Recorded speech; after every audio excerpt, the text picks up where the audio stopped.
पूछा तारे कि दुगोला शुरू करी हो डाड़ में गमछी बांधता अरे मर देते नहीं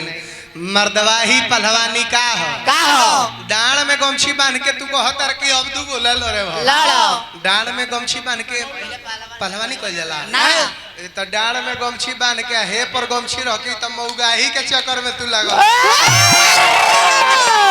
लेकिन इनकर जवाब देवे के पड़ी नु हमरा तरफ से राय लेवल चाहता इनकर जवाब दे ही कि रह दे दी सब कोई हाथ उठा के बोले ताली बजा के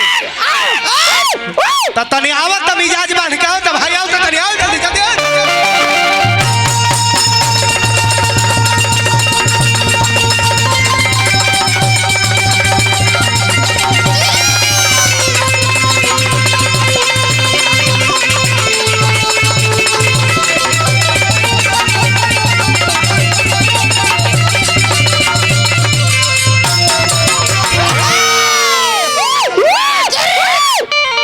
ये होता है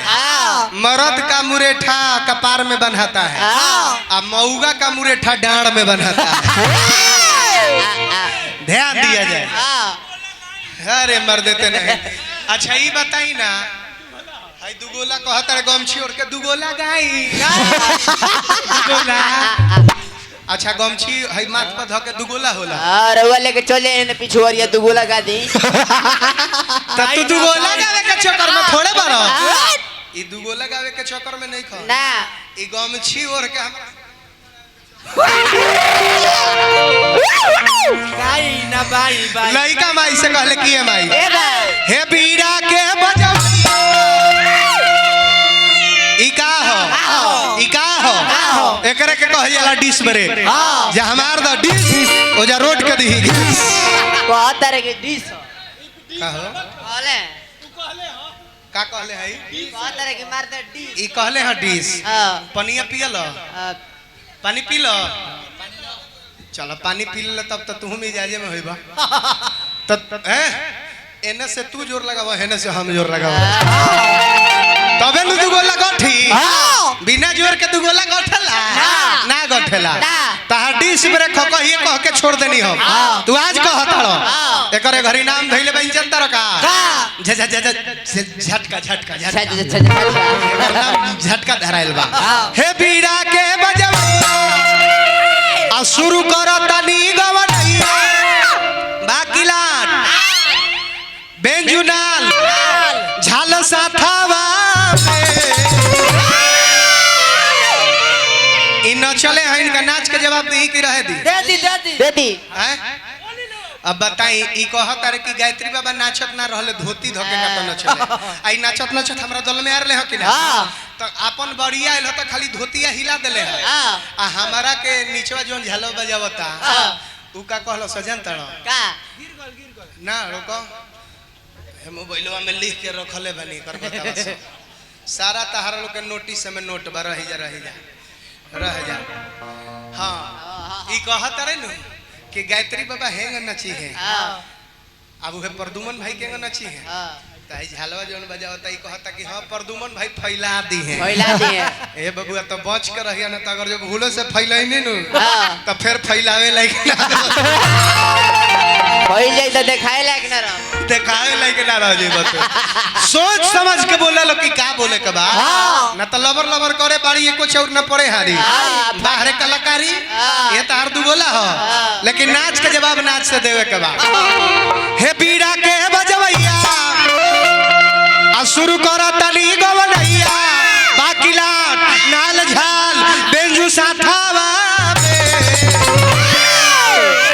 बाकी हमारा रथवा के लगाम तोहरे हाथावा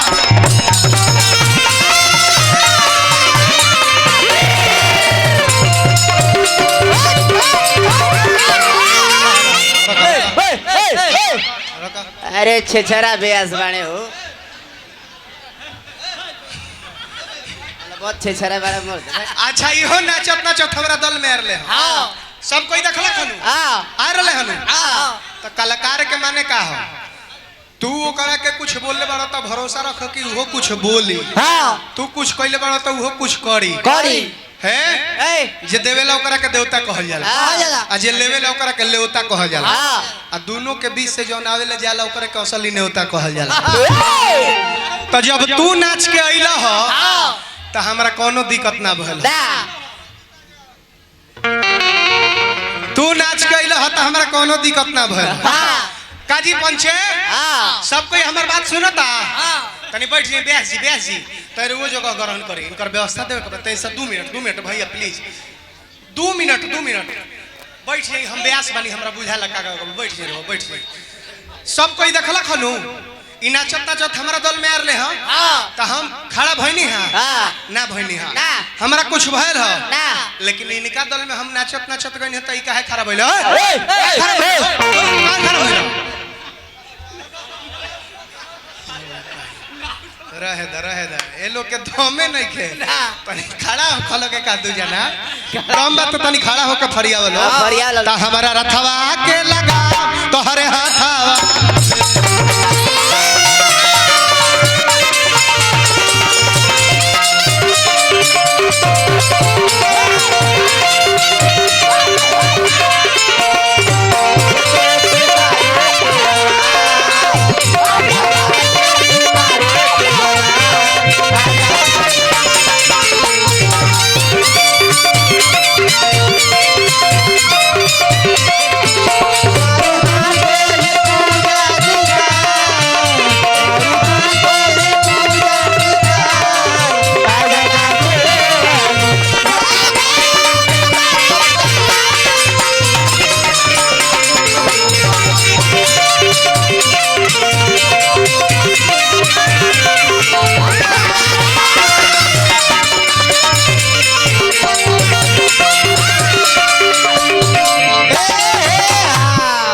बाप रे बड़ा दिन के बाद भेटैल हमर अब माला डाल के हम स्वागत करी बड़ा पुराना अरे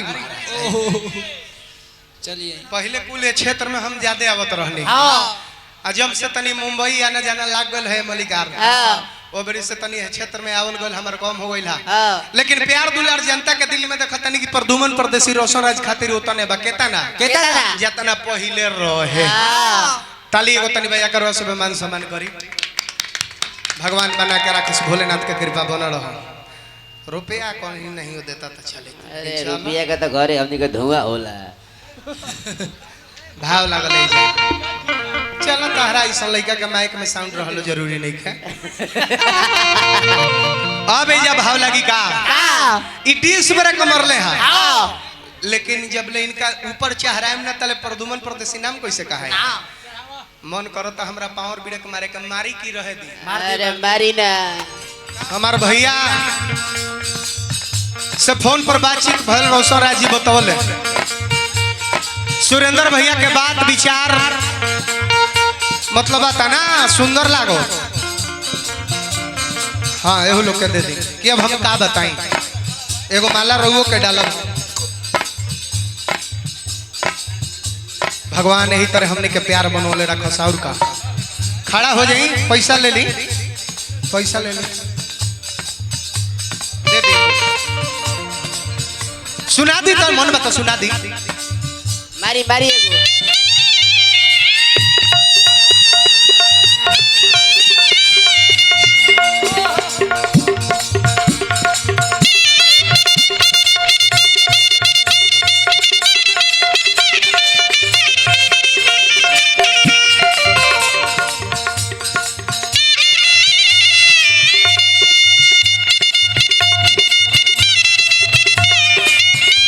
रोशन जी